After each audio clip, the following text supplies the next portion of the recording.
Welcome back to Big Bacon's Collection. Today is Small Joe Saturday, so I figured we'd knock out the last figure from the Retaliation 3 pack. We have the Snake Eyes. So, him being the last one, it's the only figure left in the plastic. And you know how much we love plastic here. That's right, we are anti-plastic free packaging in this household. Why, you might ask? Well, I think many of us in the community have seen the infamous, very infamous figure swaps that have occurred with a regular plastic bubble. You have any idea how much worse that's going to get when you can't actually see what's inside the box at all? Their decision to go plastic free is basically going to kill off brick and mortar sales. I ain't risking it. And I'm just curious how many of you guys are willing to risk it. Okay, that's bent to heck. Oh, it'll work. My God, he comes with a lot of accessories. Okay, it's not bent to heck and back, because the other one's got the same bend in it. Oh, sweet release, almost. Sorry, we failed to take into account the infamous rubber banding. So, that's it. Okay, we're going to get the rubber band out the way real quick. Take off the accessories that he came wearing.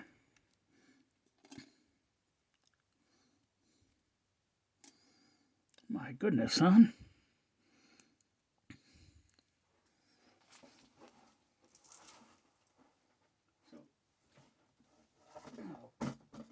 I'm really not prepared for this video. After doing 2 of these, I should have remembered that they do not include any stands with these figures. So there we have them.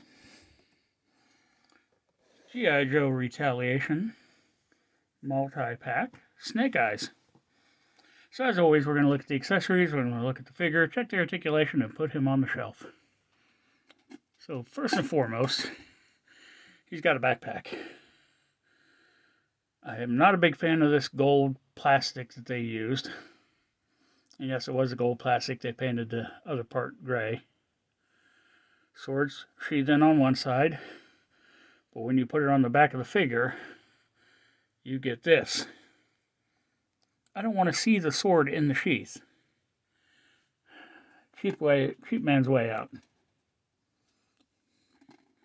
2 of these really large forearm and hand-mounted blades. Sculpt on this is really nice. I mean, it's got that metallic or the metal style textured grip. It's not in any way detailed into like a blade, but if that's not good enough for you, he's got 2 of these wrist mounted blades. They just snap onto the wrist itself, fit over the top of the hand. He's got 2, count them 2, Uzi submachine guns. These have strange hooks on them, and yeah, there's a reason for that. Comes with a small black knife, which compared to all the other blades just seems kind of pointless. He's got a pistol with a removable suppressor. Fits on there nicely. Sculpt is very futuristic sci-fi, not real world. And then for some reason, for a ninja that uses 1 sword, they give him a double sheath and 2 swords. And they're also cast in the same ugly gold plastic with silver paint for the blades. short one has the Arashikage logo right there near the pommel. Come on. Well, you focusing back there. Focus up here. There you go. The other one has what looks like a horseshoe.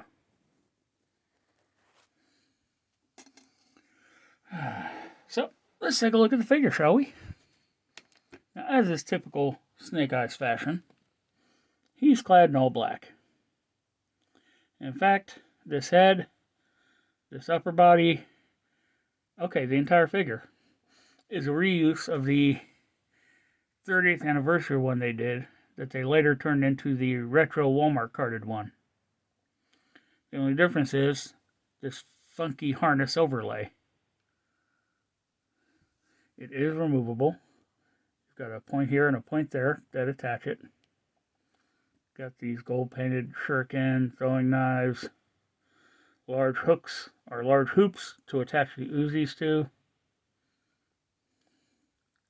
So yeah, they basically give him a dope on a rope harness with ninja stuff on it. Arashikage logo painted onto that arm.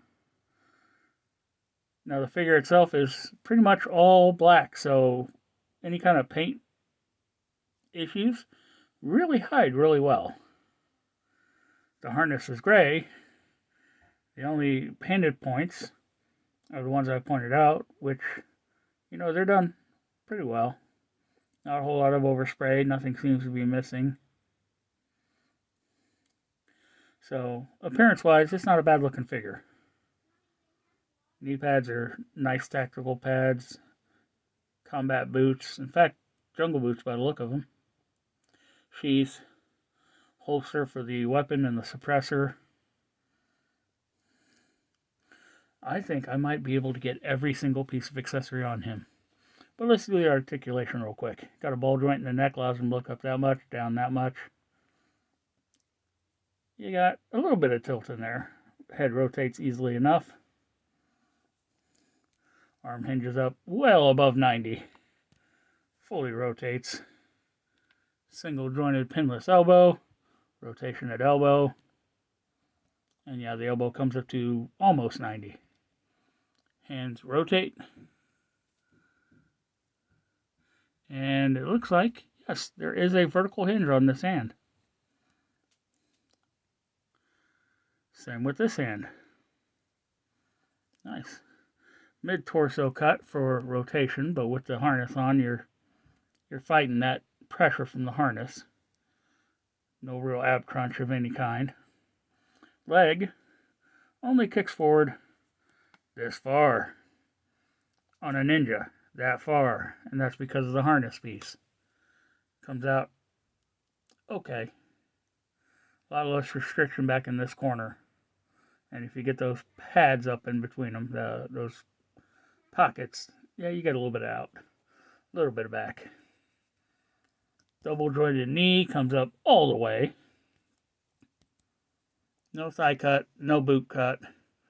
Ankle rotates. Hinges back that far. Forward that far. So, what do you say we get him geared up real quick? Challenge accepted.